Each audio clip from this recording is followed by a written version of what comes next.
आज समझते हैं ईसीजी क्या होता है। तो ईसीजी एक ऐसी मशीन होती है जो हमारे हार्ट की इलेक्ट्रिकल करंट को रिकॉर्डिंग करती है।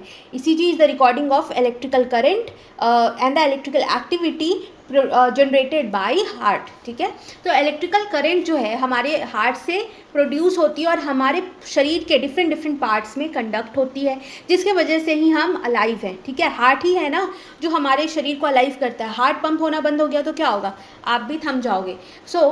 ये मशीन देखती है कि whether our electrical current of heart is working properly और not. Alright, the heart current is recorded by connecting any two parts of the body with instrument. Instrument को हमारे दो किसी भी अलग अलग रिमोट पार्ट्स बॉडी में एक इंस्ट्रूमेंट को चिपका दिया जाता है, जिसके वजह से हार्ट का होता है। तो जिस कनेक्शन के थ्रू हमारे बॉडी को कनेक्ट किया जाता है इलेक्ट्रोकार्डियोग्राम से, उसको हम लीड्स कहते हैं। 3 टाइप के लीड्स होते हैं, लीड 1, लीड 2, लीड 3। ठीक है, लीड 1 में लेफ्ट आर्म और राइट आर्म और लेफ्ट आर्म पे लीड को लगाया जाता है। लीड 2 राइट आर्म और लेफ्ट लेग में लगाया जाता है। लीड 3 लेफ्ट आर्म और लेफ्ट लेग पे लगाया जाता है। अब ये जो इलेक्ट्रोकार्डियोग्राम का ये जो ग्राफ है उसको देखो क्या होता है।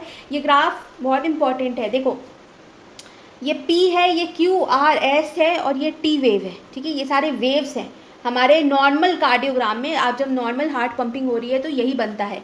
देखो सबसे पहले P वेव है, जब हमारे हार्ट का आर्टरिया कॉन्ट्रैक्शन होता है, मतलब पंप होता है, तब ये मतलब कॉन्ट्रैक्शन और रिलैक्सेशन हमारे हार्ट में चलती रहती है। वही चीज़ है, अगर हमारे आर्टरिया में जब कॉन्ट्रैक्शन हो रहा है तब P बनता है।